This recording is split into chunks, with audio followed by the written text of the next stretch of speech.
We're live. Woo! Let's do this. All right. This is what you need in the morning. I already have my caffeine. It's the commercial real estate morning news show. And we got our caffeine. We're going to talk some multifamily today. And it's a girls show. We might have some boys pop in, but you know what? Who needs boys today? It's all good. We're going to talk through all sorts of stuff. So welcome to my guest. Oh, the boy showed up. The boy is here.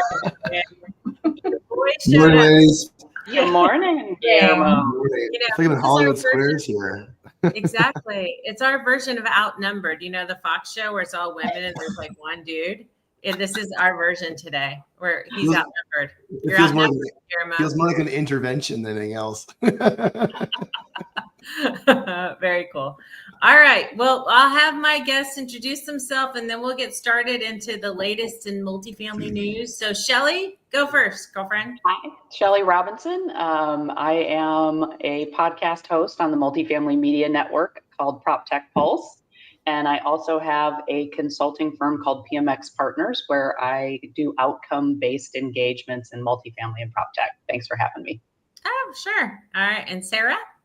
Good morning. I'm Sarah Graham. I am an industry vet with 20 plus years of time spent in multifamily and CMO by trade, but now I am also a consultant like Shelly, and I do fractional CMO work, both for multifamily operators as well as PropTech startups. Very cool. Welcome. And Guillermo? Guillermo Salazar, CEO at RCX, 25 years doing centralization and maintenance in major industry. And now kind of starting that way in multifamily, probably about a year and a half ago. Excited to have met everybody on the panel already once before or multiple times before. And also run a podcast for multifamily called Getting to Hell Yes, which is about selling, talking to sellers, talking to sellers about selling. Man, multifamily. That was a mouthful. What the hell did you just say? Still early. Sellers talking to sellers about selling in multifamily. It's largely about the buyer's journey, right? It's intentional about the buyer's journey and what Hell Yes looks like. Right. We do. And Iris CX is centralization software for maintenance. Yes. Very cool. All right. Awesome. And I know it's early for you. Are you in Calgary? Is that where you're? I'm in Calgary. I was working late last night, so a little dusty. Yeah. Well, welcome. It's a founder life, right? We always, I was up to like 2 a.m. Board meeting tomorrow. So always tuning things.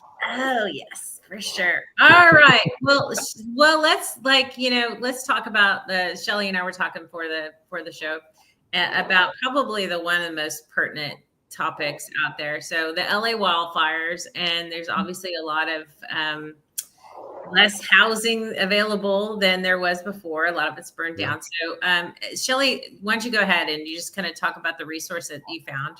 I was looking online, and Jay Parsons actually reposted a podcast that True America was hosting where they were talking about an informal list that's going around of apartment owners and operators that are waiving deposits, application fees.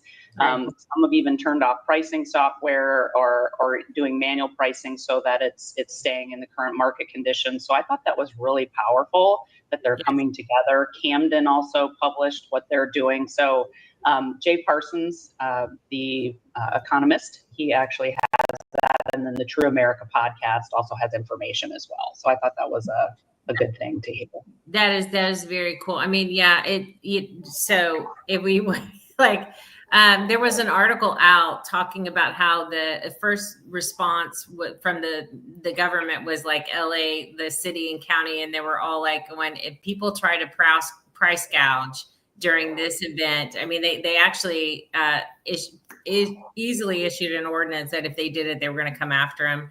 I can't imagine people would be doing that. You would think that would be such bad PR if you price gouge. But what we were talking about earlier is sometimes when you're with these pricing algorithms, right, when you're doing things like, say, for, you have Airbnb or whatever it might be, it's going to naturally do that because of demand, right? Not understanding that the demand is really based off of a natural disaster.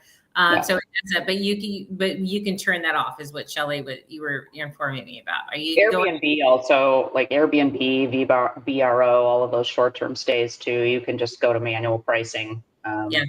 It's really easy to do.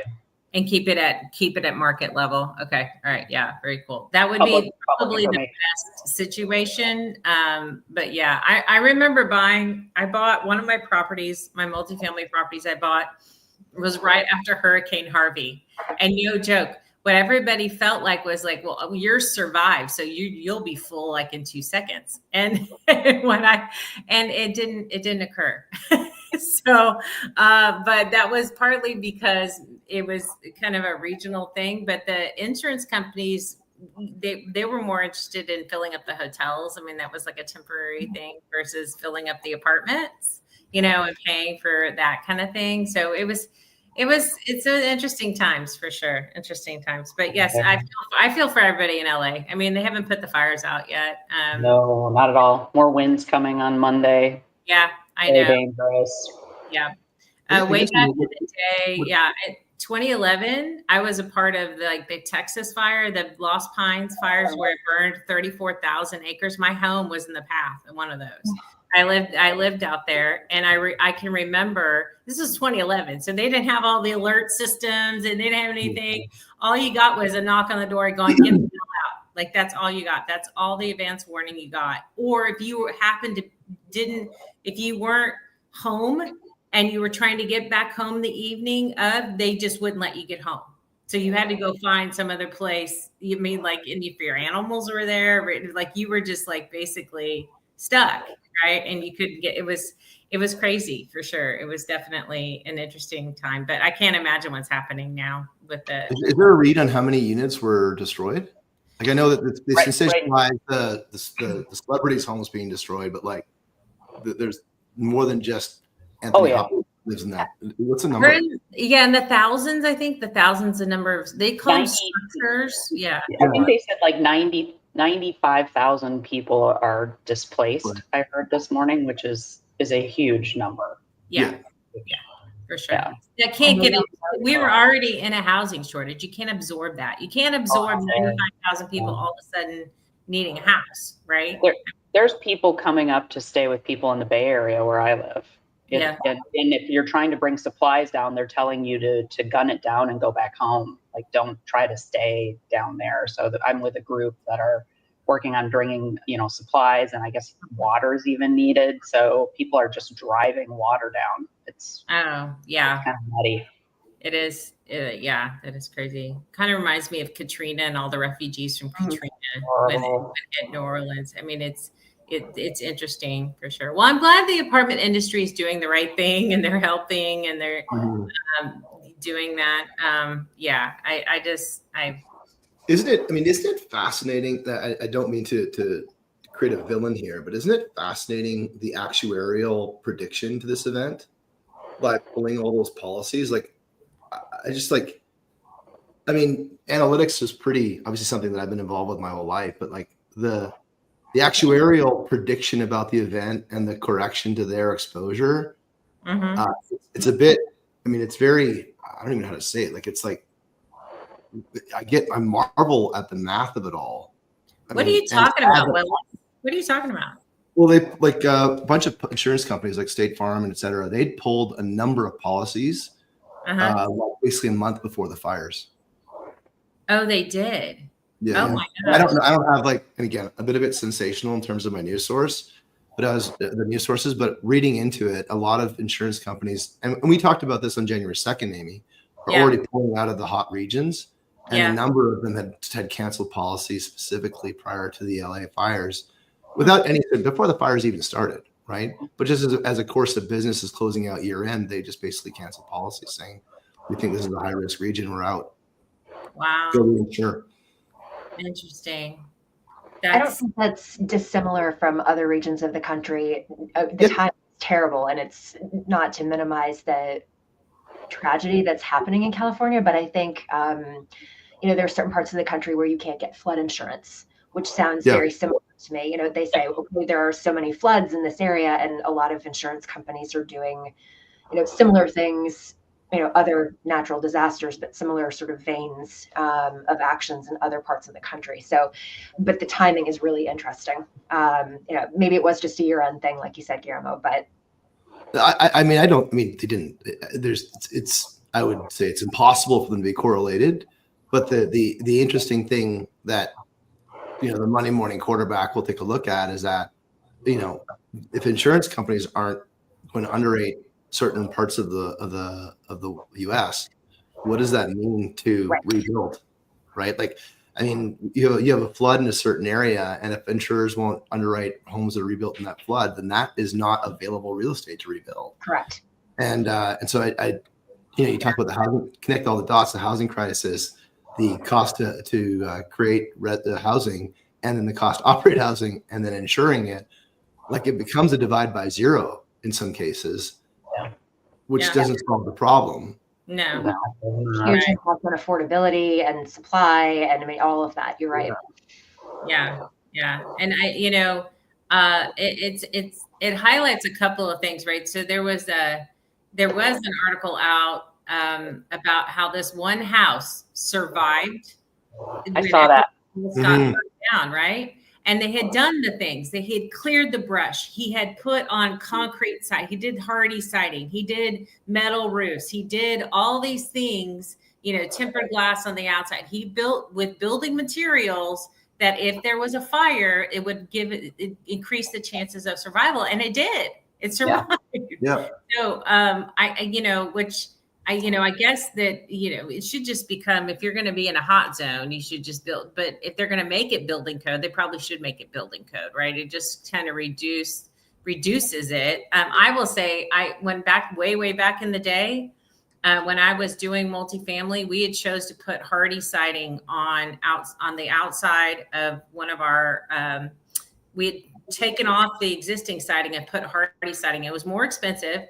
But no joke, somebody left a candle burning. What stupid tenants. I don't know why they do this, but they left a candle burning inside the house, caused a fire.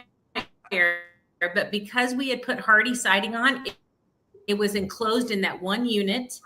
Nobody died, but it didn't spread to any other unit.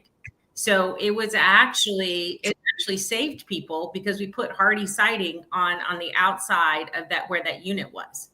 Right? Wow. Can you imagine? And so it's amazing what building materials can do. But it's like, it reminds me. I was in Hurricane Andrew. I went through that in Florida, and then they changed the code to concrete. So I think this will be interesting to watch, and then also interesting to watch the economics of it as that starts to change and they work to rebuild certain areas. It's going to be a conversation. Well, I mean, and what are they going to build, right? I don't know the mix of density, and of course, all the news we see is about big mansions being burned down because it's sensational. But what's the mix going to be? Malibu is where mansions were, right? Richest zip in the U.S. or one of the richest zips in the U.S. And so is that the plan? I don't know. It's going to be. It'll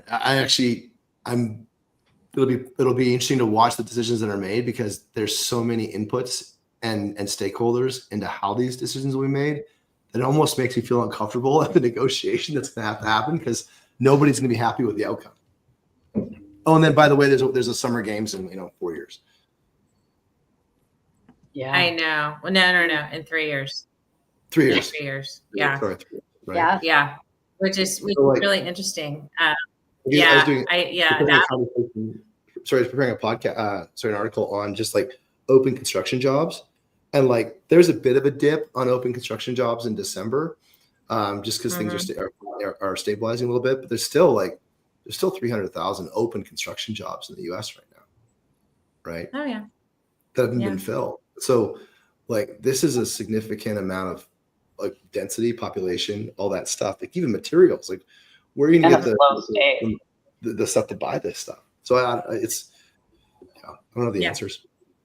Yeah, no, I know. It's all of the above, right? You get supply chain issues, you get all of that. I mean, if you've had apartments that have gone through hurricanes like I have, I mean, it does. You get this regional supply chain problem where you can't get certain things, and it just delays your construction projects, and it doubles and triples the cost. And it's just, talk about price gouging.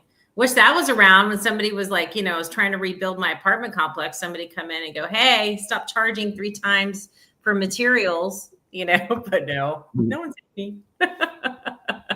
Crazy town, but it is what it is. It comes in. But I'm praying for everybody. I'm hoping anybody who's in harm's way is safe, and pets, everybody. Hopefully people that'll minimize the damage. Not like in the Maui fires where 100 people died, which is crazy. That's just horribly awful. But I will move on to the next topic, talking about building things and how we're going to rebuild things. Greystar came out with the 5 amenities renters can't live without. You ready for these? This was just an article out 2 days ago. So it's like, and I don't know if they'll have to build it this way, but the number 1 amenity was walk-in closets. People want walk-in closets. The second one was large windows and abundant light. And the third one was like fresh air ventilation. Who came up with this? Like, how do they know about fresh air ventilation? I guess from COVID. Covered parking was number 2, or garage facilities was number 4. And then high efficiency appliances is the 5th amenity sought by renters. Those are the top 5. So walk-in closets. So vanity is prioritized. Exactly. I'm like that. All of that surprised me. Like, have I been out of the multifamily game that long that I did not know that walk-in closets were the thing? Like, I have to say, Amy, I just was walking a property with a client a couple weeks ago, and that was one of the things. We were walking together with the community manager, and the community manager stopped and pointed out in the tour, we were walking vacants, and she said, this particular floor plan style has so much closet space. And so we started talking about closets. And she said, for people who are either downsizing or they're in an apartment home temporarily while they're waiting for something else to be built, or they're doing a remodel in a home or whatever. She said closet space is one of the biggest things they hear from their prospects. So I read the list this morning. I pulled it up on the side once I got your list of things we were going to be talking about, and I said, I'm honestly not surprised by that. Really? It's not a sexy thing. It's not, it's not the granite countertops and the, fancy fitness centers, and it's kind of boring. But when you think about it, if you walk into an apartment and there's nothing else in there, the first thing you think about is, where's my stuff going to go? And for sure, right? Storage. I mean, I think I was not super surprised when I saw it. I don't know what everybody else thinks, but I kind of was sitting there going, yeah, that's in line with what I've seen and heard, and what my clients have sort of pointed out to me too. So kind of timely. Interesting. So if you're to rank those in terms of like upgrades, I mean, it seems to me the appliances is the easiest thing to do. Yes. Parking is like there or not there. Fresh air ventilation is expensive. I mean, you can do covered parking. A lot of people do it, but it used to be the thing back in the 80s and 90s. Everybody had covered parking. You could buy those vintage stuff again. But yeah, no, I got you. Keep going. Yeah, I mean, walk-in closets, is that something you can practically retro? No, not easily. I mean, a lot of particularly if you're mid-rise, or if you've got any sense of scale, it's all stacked. So you have to be knocking down walls and potentially absorbing units, which no developer operator wants to do. Yeah. So I think the closets are the closets in many cases. Yeah, exactly. I mean, you could make the bedroom smaller and, put in and add an additional wall to get a walk-in closet, but now you got no room to put your bed. Yeah. Like, it's funny. I look at the 5 and I think, those are all, I mean, is it a bit of a poll of the obvious? People like new stuff. Mm-hmm. It's all, everything in there is new. Yeah. I mean, because you can't change the window sizes, or you can maybe add windows to the exterior, but it's super expensive to add windows into a unit. Like that's not, so that's okay for like new developments. But if you're trying to retrofit anything, adding bigger windows is not easy to do. It's Yeah, I mean, what's the incremental rent you're going to get? yeah, exactly, for sure. Yeah. As a I would market, Fresh air ventilation. That one just shocked me. Like I was like, first of all, I have never heard a tenant ask me, "Do you have fresh air ventilation?" And I mean, like, is that it has to be a COVID thing? It has to be. I think urban, like where I live in California, I have all of these HEPA filters throughout my house because we have fires every year. And so Yeah. you're constantly trying to clear the air. Urban environments, air quality, I think Greystar has a heavily urban portfolio. So I think that part didn't surprise me with that. But I don't know. I'm like trying to think of anywhere that actually has that, like really as an amenity that I've seen advertised or I know. marketed. Yeah. Yeah. That one, yeah. That's super weird. Okay. All right. Well, Greystar, that was cute. That was a good story. I was gonna add that some properties are retrofitting the covered parking with solar on top of it, which I thought was really innovative. Even the schools out here in California are doing that. I think that's smart. And then utility costs have gone up so much, so the energy efficiency conversation I think is here to stay. Yeah. Yeah, for sure. And yeah, so the high efficiency appliances is the tenant's way of saying, I don't want to pay as much on my electric bill, right? Basically, at the end Or of is the it a day. way of saying, I want a new appliance? All right, yeah, it could be that too. It could be that too. But honestly, if they knew better, they would be like, how old's my HVAC unit in my unit? Because that's taking about 40% of their energy bill. Exactly. Right? It's not the fridge, washer, dryer, dishwasher. It's not that. Yeah, it's how much. Yeah, how old is that sucker? Yeah, totally. Because that would be it for sure. No, that's crazy, Tom. That's too funny. All right, so good news. Good news. There was a article out talking about how the occupancy in multifamily in most of the markets went up. An amazing thing. So, and this was before the fires, but it improved in most of the markets. So the largest 50 metros saw occupancy increase by 30 basis points to 100 basis points, which is good.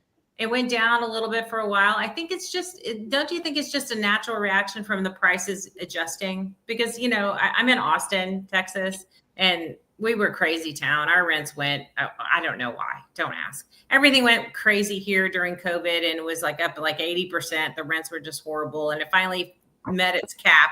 Now it's having to come down. It dropped down by like, I don't know, 30%, 40% in pricing.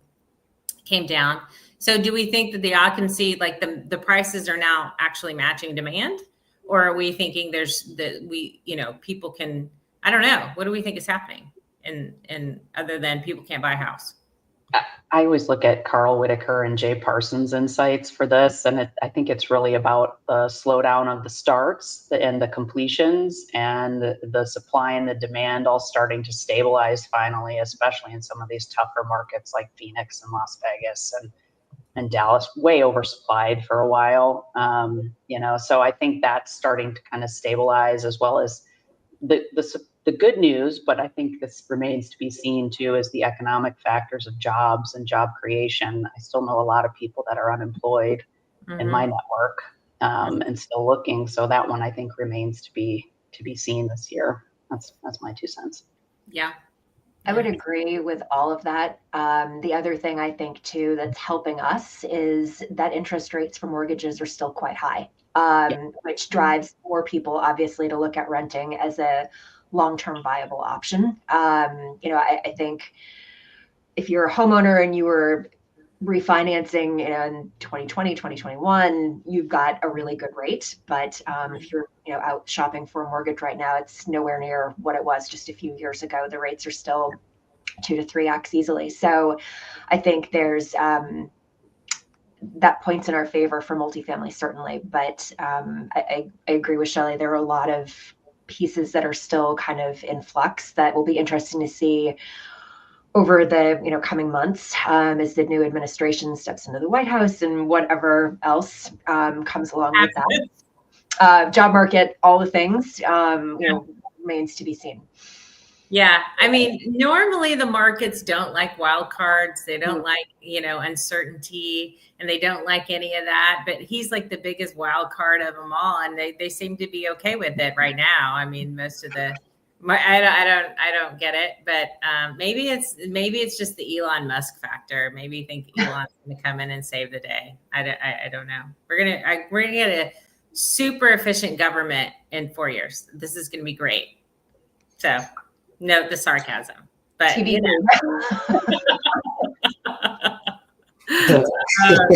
Funny. I think like Shelly said, I lean on Parsons for this sort of stuff, and he had a post just recently talking about like it is regional, it is economic oriented, and and it is regulatory oriented. So if there was a lot of approval of supply, like it's we're not out of the woods yet, but there are green shoots that are happening in certain markets that have a high employment, which is it's like Captain Obvious, right? There's nothing really to learn from that. Yeah, no, it's so I just does that trend hold? Do you think? Do we have higher occupancies going into 2025? The supply is not going to be able to catch up, right? We've had supply issues for a while. And then we slowed down the starts a little bit. And because we did that, because of, labor shortages and supply chain issues, and then no developments were happening because the interest rates were so high, it didn't pencil. Nothing made sense. So does that bear like 10 years of great occupancies for multifamily? Is that, what is he saying? Well, what's a bigger, I'll say, presidential agenda? Housing affordability? What gets you more votes? Housing affordability or occupancy? I don't know. I don't think he's even talking about it. Honestly, truly. I don't know what the hell is he talking about? He's talking about buying Greenland from Denmark. I think ultimately, like inflation and housing affordability and, being able to kind of like live your life is going to become something that is a pretty important topic. And the housing affordability piece to me rings as a larger population. There's more voters that care about housing affordability than occupancy. And so I think that there's a bit of a policy headwind that will emerge that's going to keep things stable. Like it's not going to make it so that, owners are going to be writing checks, but it's not going to be the halcyon days of like the early 2020s. Like I just feel like the policy to make housing affordable, like the millennial generation is like 30 to 35 right now, right? And there's like 1 million of them looking for a home right now. And they're going to be looking for something like 8,000 a day are looking for a new home, a new place to live. I'll say home seeking, right? Yeah. And their affordability to what they can get, it just doesn't exist anymore. They're looking to have families. They're growing. This is the largest generation since the baby boomers. So they're going to command a lot of attention for what they can afford. And I'm not pessimistic about it. I'm kind of optimistic about it that the multifamily will respond, but we're going to have a different solution out there, and the economics of it have to pencil for sure. So I'm curious to see what might emerge from a policy perspective, because it's got to be easier to build stuff. It's really hard right now. Agreed. We got to build stuff faster and cheaper with less people. I don't know how we're going to solve that. Robots, sure. We're going to digitally print 30-story buildings. And so again, like these are one of those things that it's fun to have a conversation over beers with, because there's no right answer. Yeah. And it's a soup. Yeah. I do think that the policy of making it affordable to live a home might like overpower occupancy, but it's going to have to happen in regional markets. Mm-hmm. Yeah. So it's going to be, it'll play itself out like through the invisible hand. But a lot of affordability really is just a supply. It becomes if you increase the supply, things become more affordable. It's generally it takes a long time. You can't force like 24, 30 months, right? Yeah. You can't force it, but you have to do on the supply side. That's how you fix the problem, by just increasing supply. And if the, legislature, the code and enforcement people can get their acts together and approve these building permits a little bit faster and grease the wheels a little bit, I mean, I think you can increase the supply that way. You can't control construction time. That's the one thing you can't do, right? It's going to be what it is. I mean, you can do things modularly. You can put in robots. You can do whatever you want to do to build something faster. But the permitting time, if we're going to do AI, let's do that and plan review. Like if we're going to do anything, because that's pretty simple. Like you're just like applying codes to a set of blueprints. Why can't AI solve that problem, right? Yeah. And then improve all those things. I think that would be super beneficial for the whole world. So yeah, so to kind of ask, if all things were static and we weren't bringing on supply, I think that it's obviously it would emerge because there's more there's no home seekers and there is supply out there. Yeah. But I do think that we're going to be bringing on a lot of supply. I think it's like 500,000 multifamily units coming on in 2025. Well, that's normal. That's par for 1.7 new homes will be built, 500,000. So it's going to be an interesting. I don't know. It's going to play itself out. Occupancy will be. I think that the riddle, as you articulated, is like there's 30 months lead time on an occupancy number in a market for a new building. So you got kind of like a bit of buffer to figure out how you're gonna compete on a marketing basis to be able to fill those units on resident experience or retain the residents you've got. Like it's kind of like, what's the problem you're trying to solve at the individual owner and operator level? Like building by building, they've got to solve the problem their own way, and then market by market, they've got to solve the housing affordability problem. Maybe that's a different way of looking at it. Yeah, right.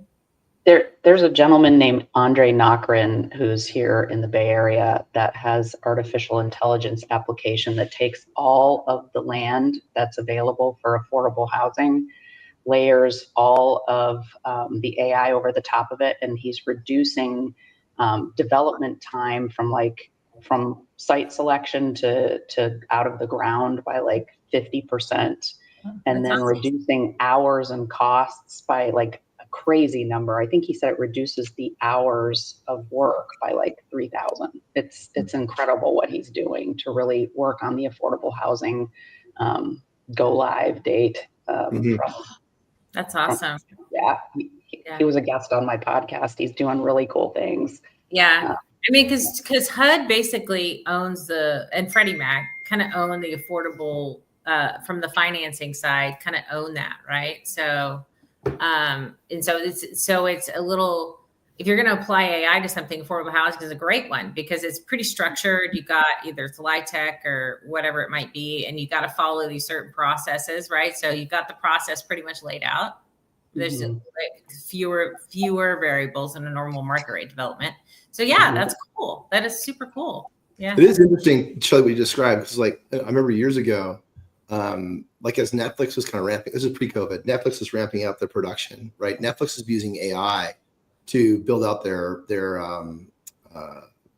production projects for years now. And it all goes down to like, like how they're going to deploy it, how they're going to release it. But a big part of it is where they're going to film it, the capital inputs, the operational inputs, the available labor, the tax credits, all of that gets thrown into a big, huge black box. And they choose site locations based on all of those inputs. So it's like it seems like a pretty normal port of that kind of like inputs into something that solves a different problem for multifamily. Yeah. Interesting. One of the things that I've been thinking about too with all of this is the shift towards back to office. And how all of the return to office mandates, a lot of the big companies, I'm sure we've all seen the announcements on LinkedIn and, whatever in the headlines, all of these big companies are saying, we're back in 5 days. And it's a 180 of where we were literally 5 years ago when everyone was like, stay home and don't leave your home. It's truly 5 years, which is kind of wild to think about, but we've gone from, everyone is in office all the time. That was sort of typical and normal to everyone is now home for ever. I mean, some companies said we're remote forever, and now they're sort of coming back on that, but I can't help but think how many people moved during the time of COVID to places that were more affordable. And now how does that sort of sea change? Are people sort of quietly quitting to say, I don't want to go back? And I like living, in a different place that maybe is more affordable, or people saying, well, I have to go back, and Right. where I live now doesn't allow for me to do that. And so there's this sort of population shift. So I've been watching that with great interest, and how it intersects with what we do, in the family and as operators, to try to think about how do we ride that through and see where we all end up. So it's I don't have any answers for it, but it's a trend that sort of overlays everything we've been talking about. And I think it's a really interesting thing to be watching. For sure. And then tie that to the build to rent market, right? So Avalon Bay wants to put $1 billion into the build to rent market, but build to rents are not in the urban core. Like they're suburban, Right. they're suburban majority, because they have to have enough land in order to go do them. So they were really riding that like hybrid work environment, all of that other stuff. And so you could go do a build to rent like 30 miles out from a metropolitan area, and that was like that was the game plan, and that's what they did. So now everybody has to come back to the work. Does that change the build to rent market? Does it? Do you have to get closer into the urban core because that's where everybody's located? I don't know, but yeah, for sure. I mean, I think build to rent.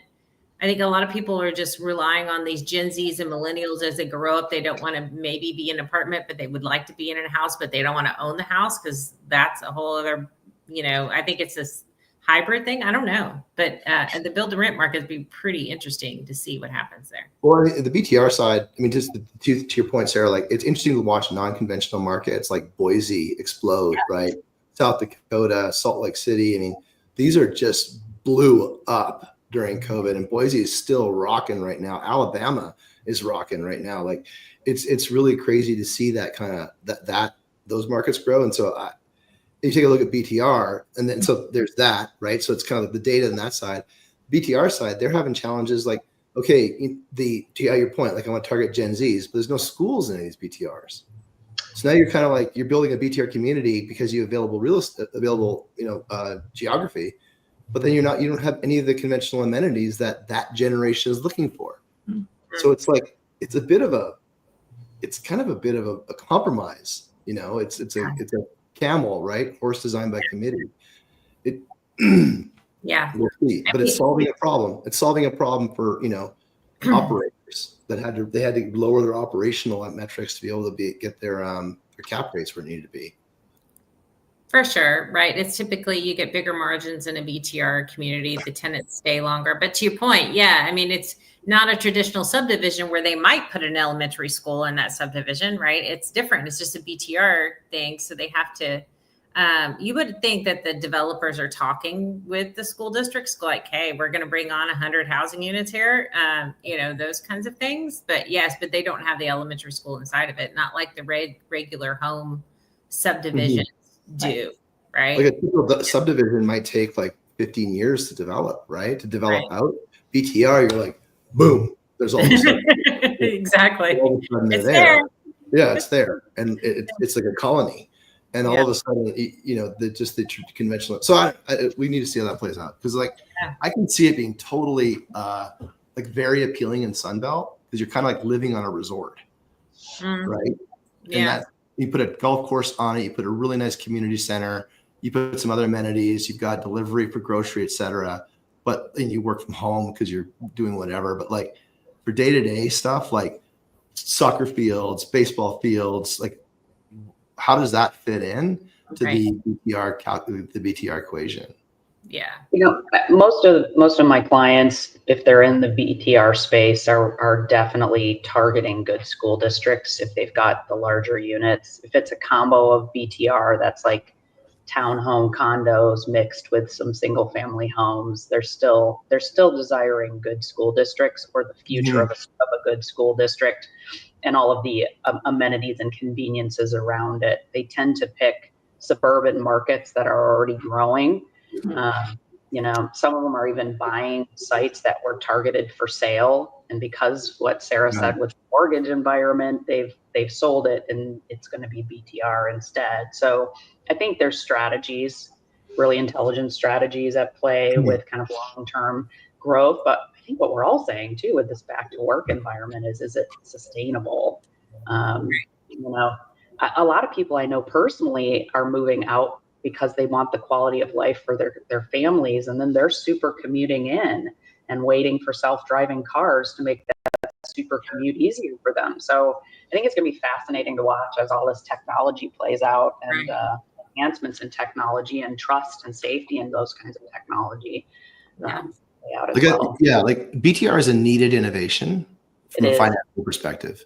Yeah. So it's a great move to solve the housing affordability problem and availability problem. So, you think about it in terms of like the scattered site solution for SFR was also a financial innovation for home, for home residency, right? To live in a home. And so these people are very intelligent people that are running these, that are in charge of these companies. And so they're thinking about these things day and night. And, it's a novel innovation. Municipalities, suburban, they need to think about how that affects their business and ultimately, where are people going to live? That's a big question mark. To me, if I was an employer, I would want these like suburban centers to open up that were like flex office space where you could have multiple, like in Silicon Valley, you could have multiple tech companies all in these flex spaces so people didn't have to like commute so far if they want them in the office. To me, there's an opportunity there to make it more flexible and have options. But what's crazy is that suburban office is like 3x urban office. Like right suburban office, you're competing with yoga studios and chiropractors and dentists, etc.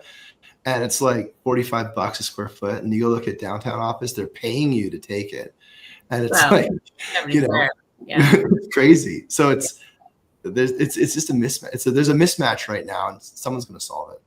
Yeah. Well, I think too, there's this push-pull of everyone should be in the office to collaborate. And I agree with you, Shelley. I think the idea of a satellite office where, if you've got a strong concentration of employees and they're, I'm making it up, 80 miles away from your corporate office type of thing, then sure, set up a satellite for them. But the whole argument that, we keep seeing over and over again in the news is that the executive teams of these companies are saying, well, we need to be back together for collaboration. And so if you don't have the critical mass to get together for collaboration's sake in a satellite space, are you really, is that solving the problem? And I don't know how much of it is truly collaboration versus, hi, we have this 10-year lease and nobody's in the building. And, what are the numbers we're really talking about? But it's an interesting set of metrics to think about to say, okay, what makes return to office successful? And is it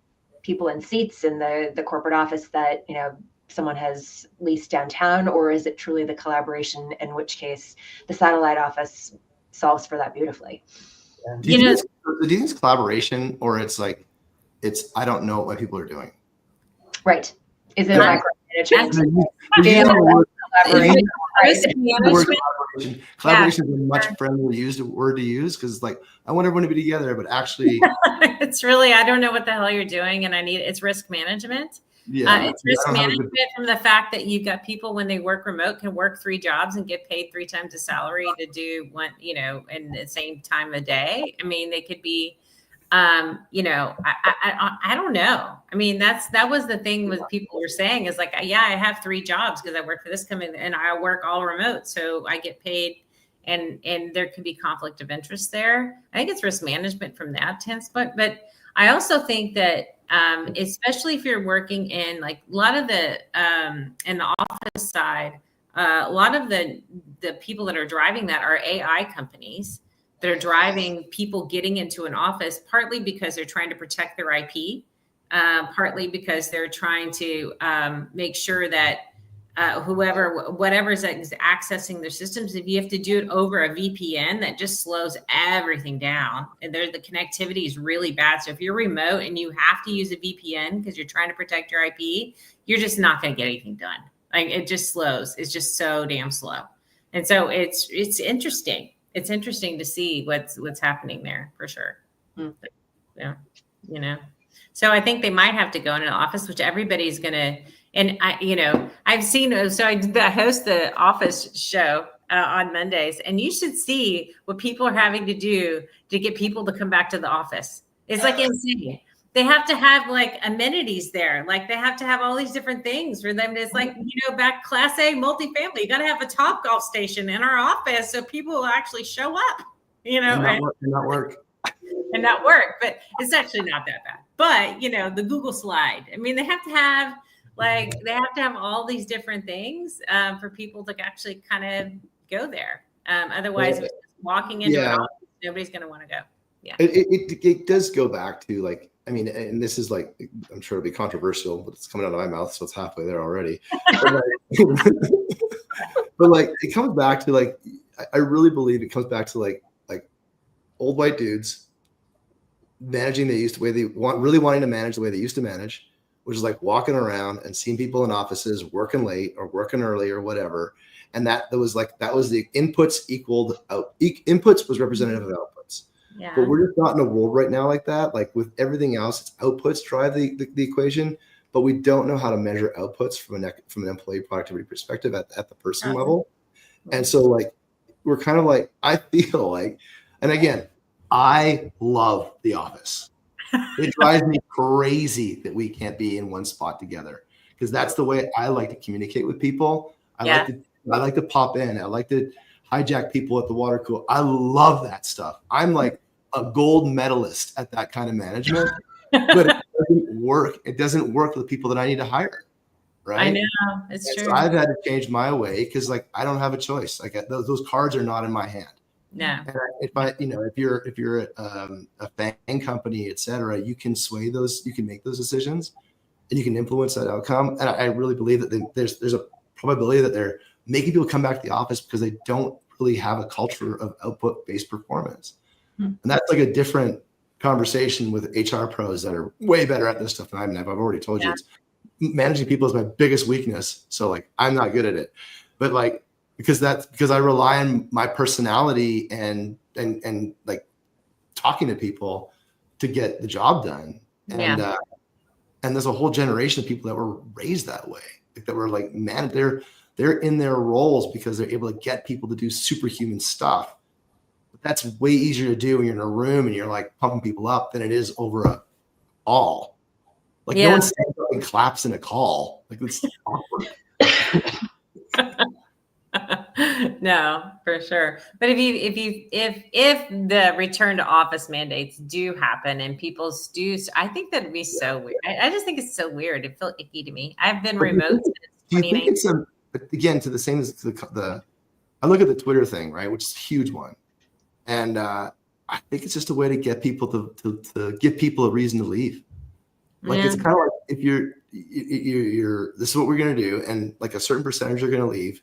And there's going to be some exceptions of the genius that knows the Coca-Cola recipe. They're not going to get fired. But like everyone else they're just going to like, it's like cutting out that bottom third of like, think of how much hiring was done between 2020 and 2023, right? And a lot of it was just like kind of like a race for people, a land grab of people. And they're looking around going, who's doing what? I don't know. And so let's make something really uncomfortable and awkward. People are going to self-select. It's going to cost us less than firing people or doing a layoff. Looks, unfortunately, a little bit better in the news. And then we'll kind of like, we'll be a little bit easier on it. I realize it sounds very Machiavellian, but it's just kind of like, I think there's more behind it than just getting people in the office to collaborate. It's like, it's maybe I'm what do you call it? You're a conspiracy theorist. Yeah. You're a conspiracy probably theorist. all of them above. Yeah. People do funny things for funny reasons. They do funny. All right, let's talk. We're on the last, 9 minutes of the show, y'all. We're here. Okay, last story. What the F is up with the DOJ and the FTC going back again after this rent thing? They dropped it last time. Now they're doing it again, and they're going after Greystar. And I'm just like, who got a hard on for these multifamily people who are apparently evil? Like, has anybody seen this story again? I'm like, oh my Lord, this is a crazy Greystar for hidden fees. And then somebody else going after, like, it's not a fun time to be at RealPage. I mean, or Yardi. Making landlords a villain was in the Bible. Like, this is like so convenient for a politician. Really? Landlords and tax collectors have like been villains for like 2,000 years. So it's like, it's kind of a convenient story. It's too funny. Has anybody heard about the latest one? I don't understand this. I don't understand why this is happening. I don't know. I had read the story about Greystar, but at that point, it was a few days ago. It was titled "Breaking News," and we'll add more to the story, kind of thing. ... Yeah. So it seems to be just skimming the surface. But I can say that I know I'm not affiliated with Greystar, but I think all multifamily operators are hyper aware of junk fees and transparency, and the importance of making sure that those things are clearly spelled out. Just to say it out loud, I think a huge issue for every operator in our space is the fact that a property management software platform, which hypothetically would be the repository for putting all these junk fees in, the platforms aren't built for that. And every operator out there calls, there's different codes for things, and some management companies use 3, and some management companies use, I'm making up numbers, 53, and there's no place for those things to be entered in our PMSs. And so in terms of translating the fees and actually getting them into public domain to say, yes, here are the fees and here is your all-in price, there's no way for us to do that as operators. And it's really causing a snarl. And I was optimistic with NAA and NMHC and all the legislative work that they had done and have been doing to say, hey, multifamily doesn't quite fit into the box of junk fees.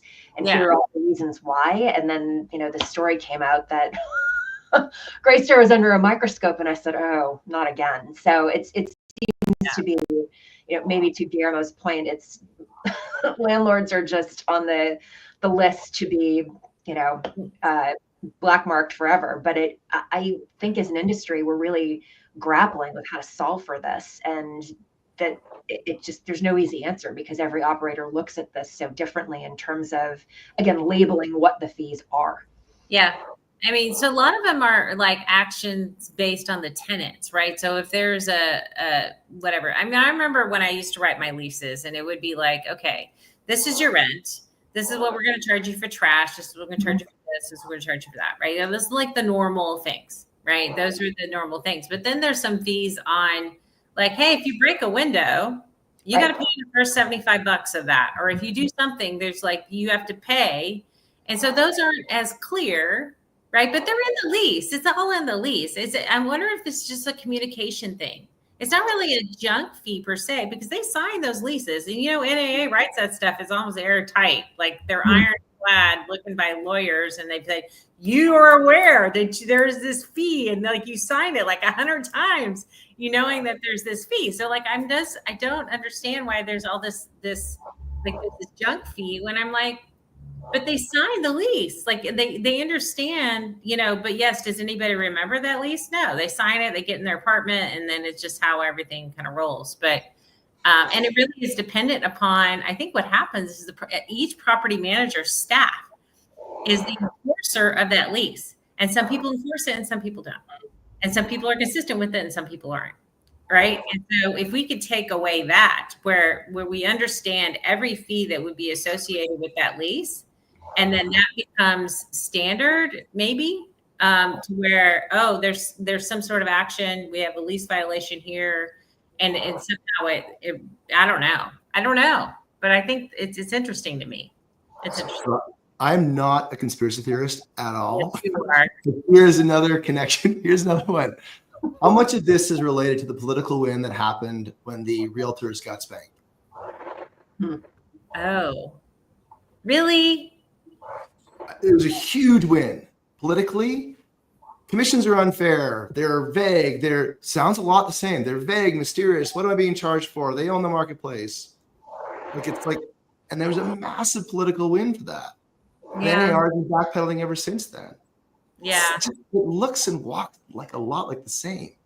Yeah. Where people are people are mysteriously being charged for stuff that they don't know that they're being charged for. And they have no opportunity to negotiate out of it, right? Yeah.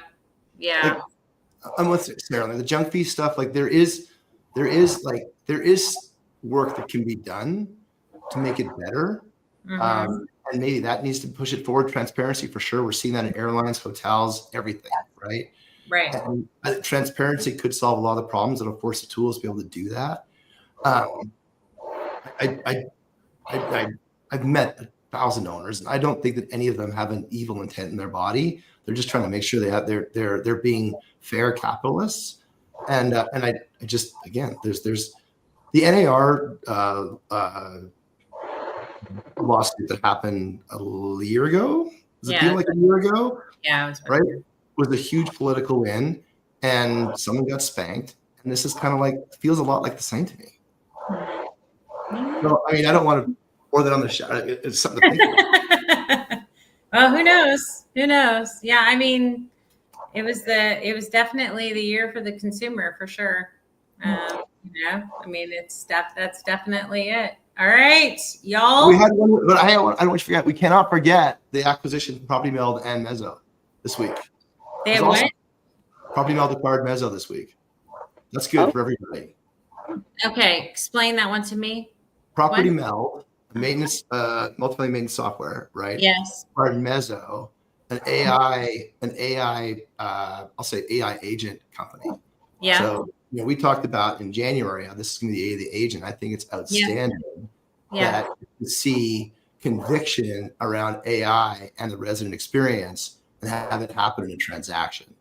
Congratulations to both Ray and Mike from Property Meld and Mezzo for coming together. It is outstanding for the industry and prop tech to have transactions that validate what we're trying to do in the world, because all the things we're talking about that can get better with AI, and they see that in the industry.